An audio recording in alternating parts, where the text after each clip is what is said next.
Welcome, my name is Sven Wob. I'm a principal engineer at Intel and will give now this talk about the Intel OneAPI rendering toolkit and its application to computer games. So the Intel OneAPI rendering toolkit is a collection of libraries. I will give a brief introduction to each of them and will in particular concentrate on OpenImageDenoise and on Embry, because these two have found some usages to computer games. Let's start with the Open Volume Kernel Library. This is a collection of high-performance kernels for sampling and traversing arrays in volumetric data. It has an API where you can trace single arrays but also packets of it and do single array and packet point queries. It's agnostic to the volume structure. That means you can implement one renderer with one API and have different kinds of volumetric data handled, such as structured and unstructured volume data with different data formats. It's optimized for x86 CPUs, but we are currently working on GPU support for this library. Here are some examples.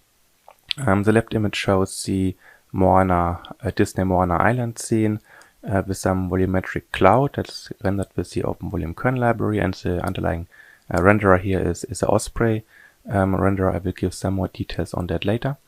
The center image is a stellar radiation, and the right image is some smoke simulation that's all rendered using the Volume Kernel Library.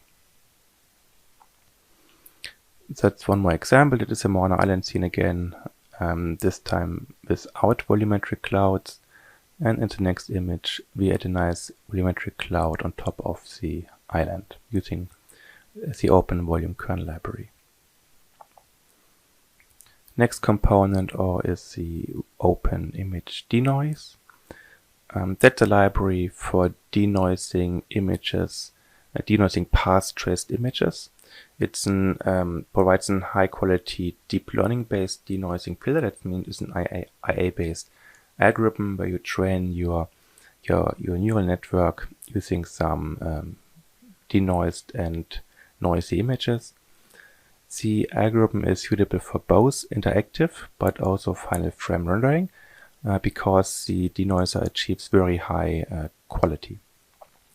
It runs on any modern CPU, ranging from SSE to AVX512 optimizations that are implemented, and we are working on a GPU implementation of that library to get even higher performance. We support all major operating systems with OpenImageDenoise, so Windows, macOS and Linux.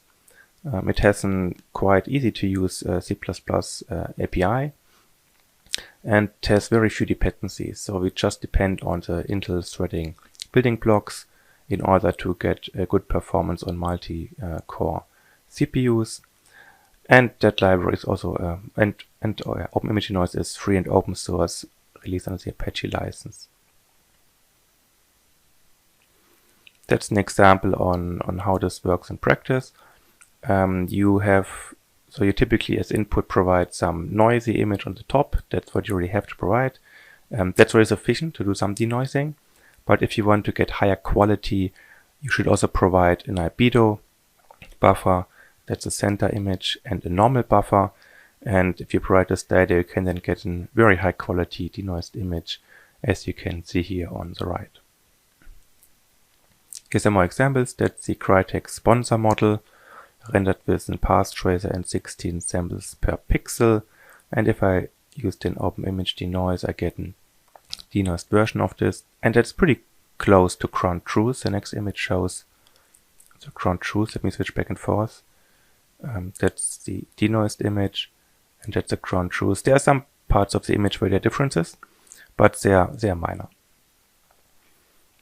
Some more example. That's an image rendered with the Corona renderer. Here's a noisy image with only 4 samples per pixel. The denoised image using OpenImageDenoise, and that's ground truth. If I switch back and forth, you see again that the illumination is very similar between both images. Denoising light maps is an application that happens often in game content. So you compute there some light map for your scene, and that uses some stochastic path tracing algorithm. That's why it's often noisy, the result, but you can use OpenImage denoise also to denoise these kind of light maps, and this here shows an example of this. We have here a noisy light map rendered with Unity, and the next image shows the same light map but denoised using OpenImage denoise, and you see it's quite a high quality denoising, there are no artifacts, and it looks pretty smooth. So let's continue with the Osprey library. So Osprey stands for Open Scalable Portable Ray Tracing Library.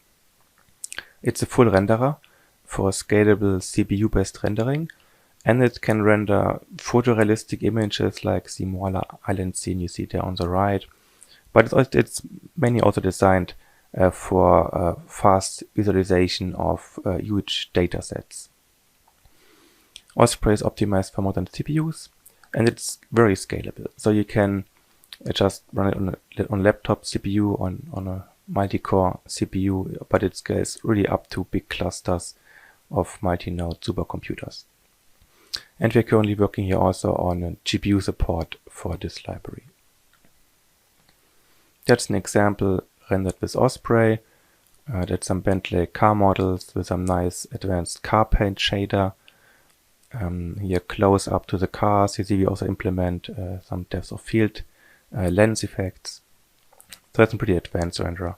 That here shows again the combination of Osprey and Open Volume Kernel Library. So the cloud uses Volume Kernel Library to sample, and Osprey renders here a nice image where the cloud is backlit by the sun. That's again the Moana Island scene. Next component of the Intel One API rendering toolkit is OpenSWR.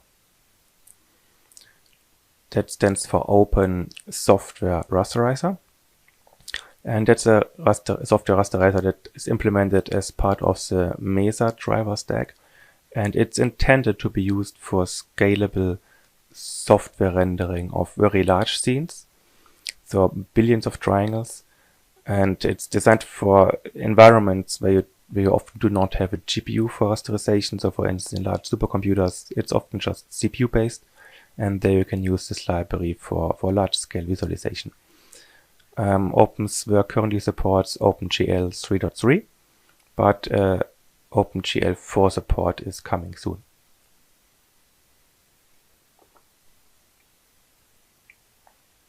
So the next component I would like to talk about is Embry. Embry is an open source library that solves the fundamental computations required for ray tracing or path tracing based rendering. And therefore you need essentially high performance ray visibility queries. So given a point and direction, you have to figure out what geometry you hit or photon would hit if it would travel from that point in that direction. And to do this query operations, you need some spatial index structure over your primitives of your 3D scene. And Embry also provides algorithms for fast construction of a high quality data structure for this ray tracing operation.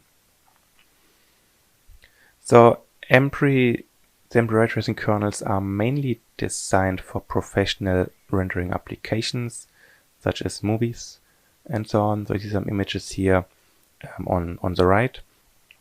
It implements highly optimized ray tracing kernels, and customers that implement this library into their project often give us some feedback on what performance gains they have achieved. And this typically ranges from 1.5x speed up to a 6x speed up in some cases. And that's for the entire rendering, so including shading and other overheads. Which of course means that if you have some decent amount of complex shading in your renderer to start with, your speed up will be typically in the lower range of 1.5x to 2x. But in some game-like scenarios I will talk later about, the speedup can be much higher. 4x up to 6x is there easily possible with that library. Ampere provides rich functionality and flexibility. We support latest CPUs and instruction sets up to AVX 512. All major operating systems are supported. And we have an API that helps really integrating Ampere into the application. And again, we are open source under the Apache license, so it's a quite open license. So you can use this library quite freely in your project. So as I said, Ampere is designed for photorealistic rendering, and it already achieved quite some adoption in the film industry.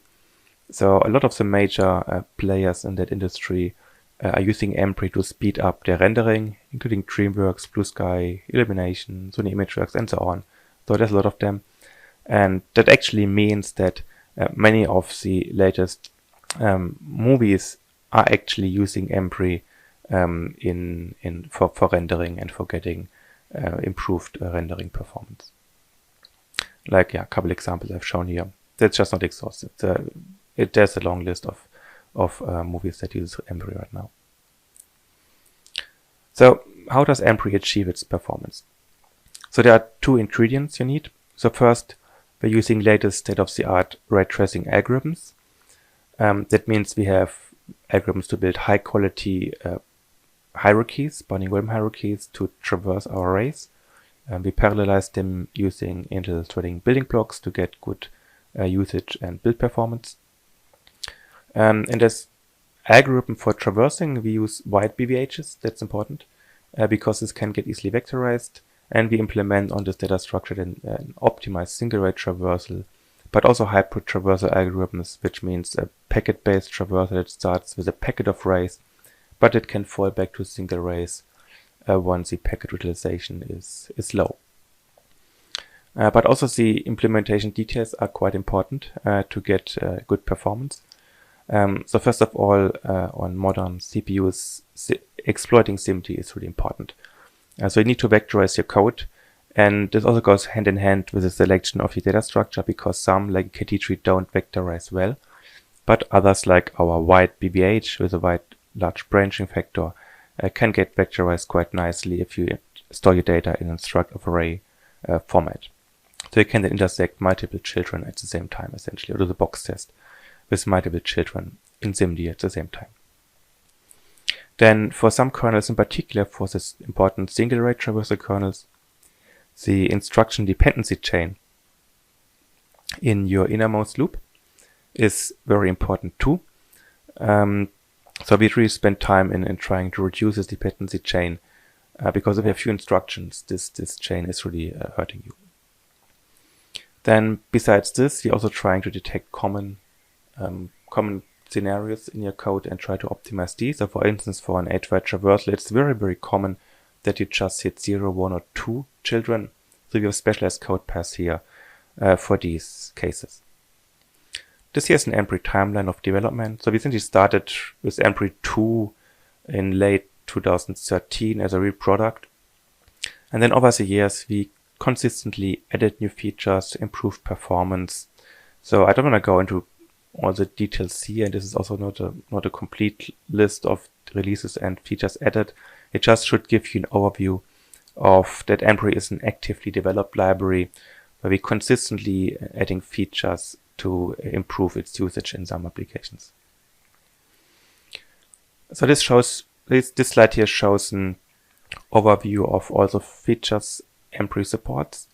So first of all, there are different types of primitives. So of course, triangles is something we obviously support, but also different forms of triangles that are more compact, such as triangle pairs, which we call quads, or grids, which is essentially a regular triangulation of a grid of points.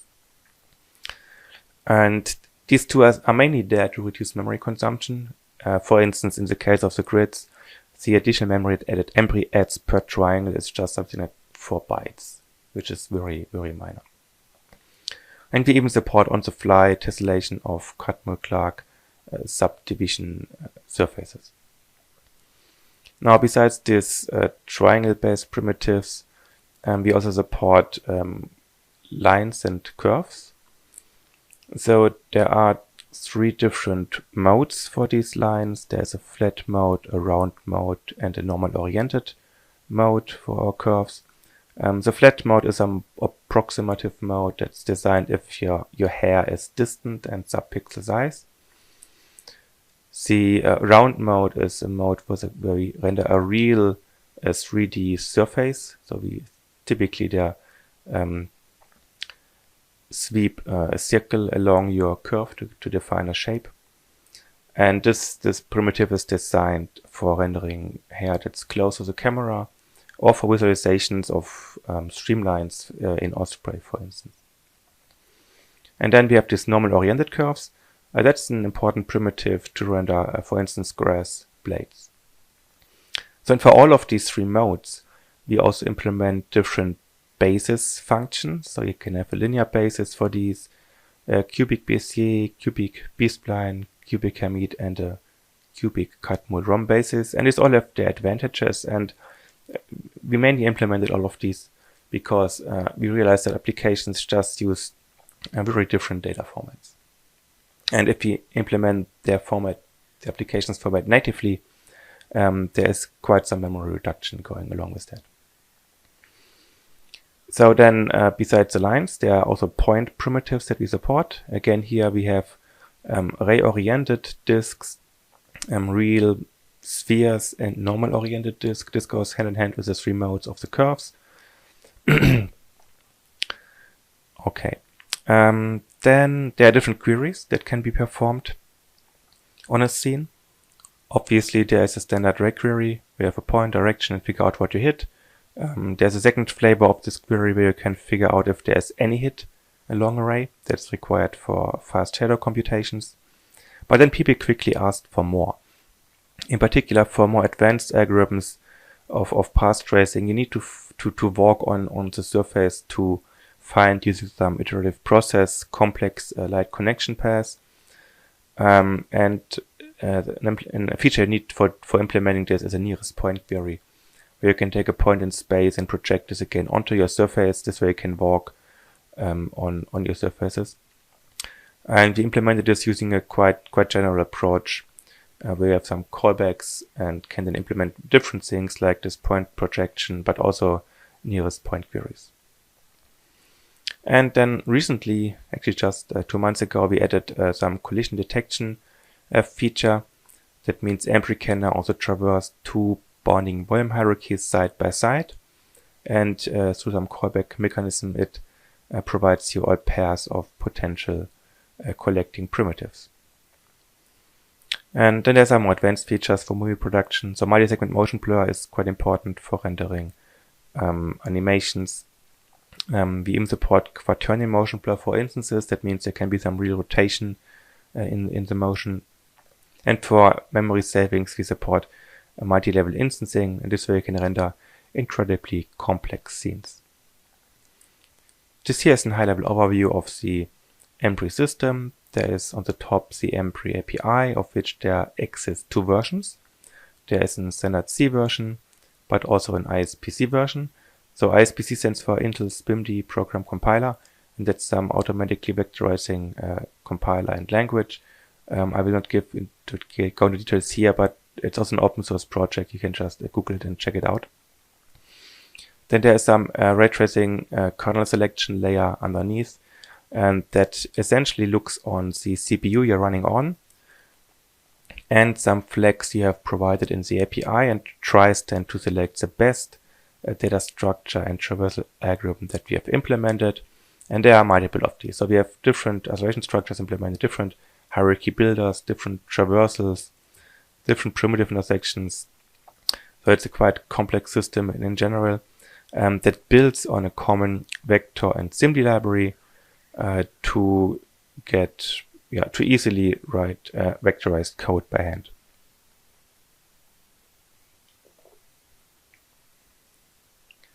So now I want to give you an overview of the Embry API, such that after this talk you could just go and start coding some stuff with Embry. We are now at the third version of the API, so we had some rounds of learning and improving and came up to something quite clean and easy to use right now. It's an object-oriented reference-counted API, so there are scene objects, geometry objects, and it's quite easy to use as it hides a lot of the low-level implementation details. They just have some flags, and Embry does some more complex operations under the hood. So this here is some example of how you create a scene. So first you need to create some Embry device using this RDC new device call, and this gives you now some handle into Embry.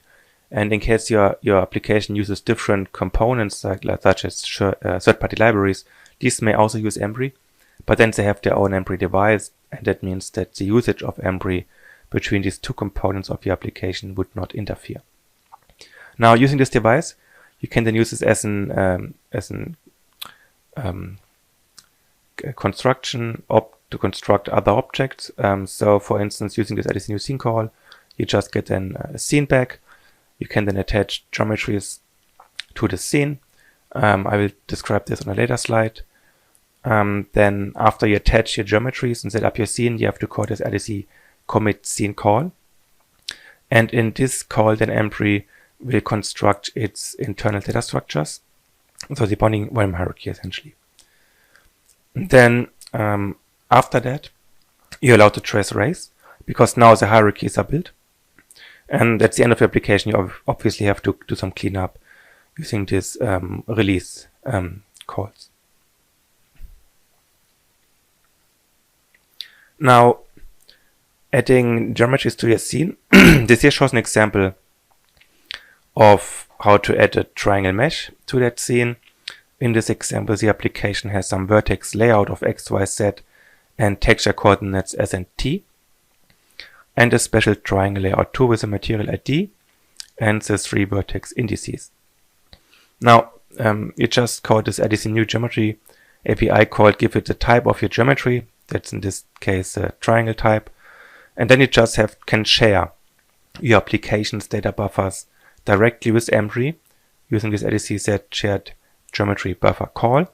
And when sharing this, you just provide a pointer to the application buffer and an offset and a stride into that buffer.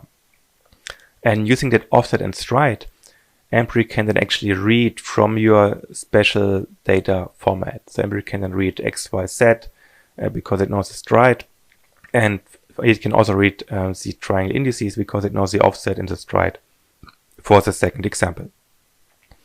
Then you have to commit that geometry. Some computations are going on during that call. Then you can have to attach it to your scene. So when you create it, it's not yet attached to anything. But now it's really in your scene, that geometry, and you can then call this commit scene call.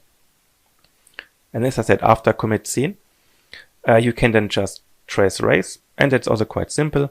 This here shows nearest, so closest hit queries. So you have this RDC array hit object, query object, of which you just fill out array origin, direction, and some t far interval along the array. You initialize your hit data with some default data, and then you just call RDC intersect 1, which intersects one array with a scene. So you provided the scene, context. I don't want to go into details on this context thing, but additionally, you also provide the query, which just is your array. And then after the tracing, you can just check if there was anything hit by that array, and if it was, you can read out UVs and the hit distance. And that's essentially everything. Just these 1, 2, 3 slides. That's just maybe, 50 lines of code. That's everything you have to know to shoot some arrays using the Embry API. Now, Embry also found its usage in computer games, and it's, as I said, designed for physically based rendering for path tracing based algorithms, and there is some similar operation also going on in pre-computations for games, and that is called light baking, where you compute for the static part of your scene level and the static lights, you pre-compute the static lighting and bake it into textures that are mapped onto the surfaces. And this is essentially a path tracing algorithm where for each point on the surface you kind of compute some integral of the incoming static illumination. And Embry is integrated into Activision's light backing, and you see some examples of this here on the right, using different scenes where the light map is directly visualized. So Embry also supports dynamic scenes. That means we have highest performance BVH construction algorithms to handle dynamic content. So there's some so-called Morton BVH builder, which is essentially a very simple heuristic. You just split your geometry always in the center. And using this lower quality builder, you can achieve up to 60 million primitives per core per second of build performance. And for applications like skin characters, a bounding variable hierarchy refit, that's even a more simpler algorithm where you just don't recompute your hierarchy, but just recompute your bounding boxes.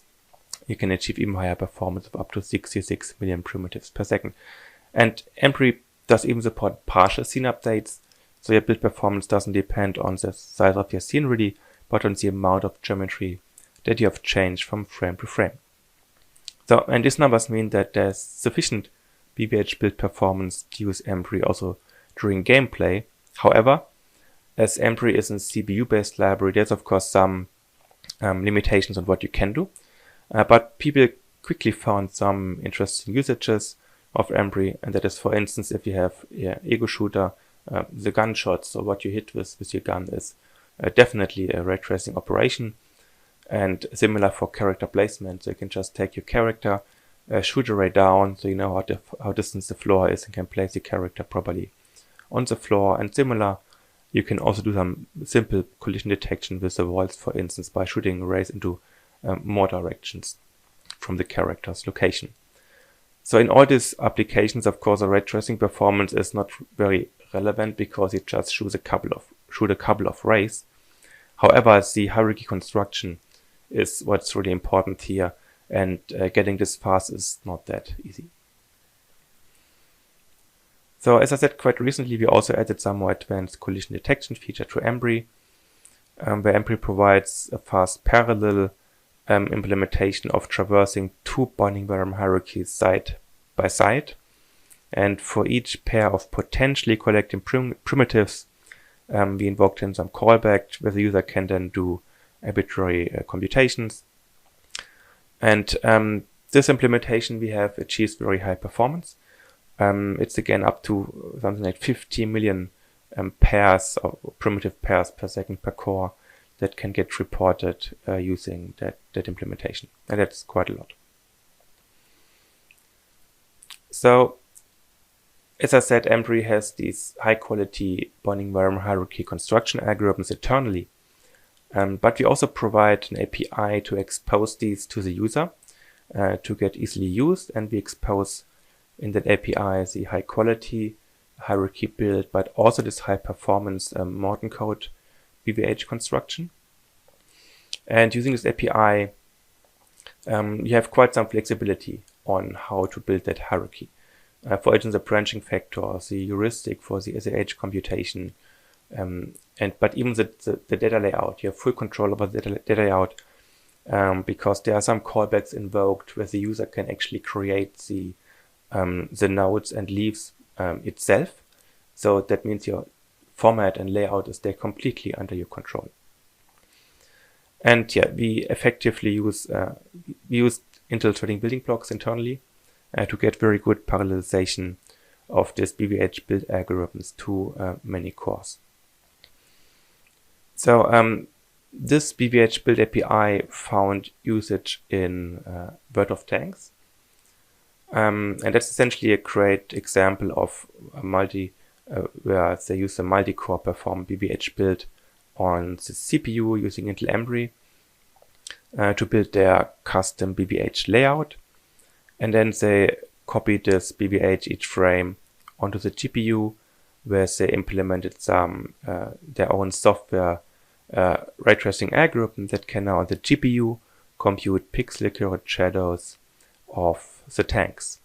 And that's a good example of how you can use a multi core CPU and a massively parallel GPU together.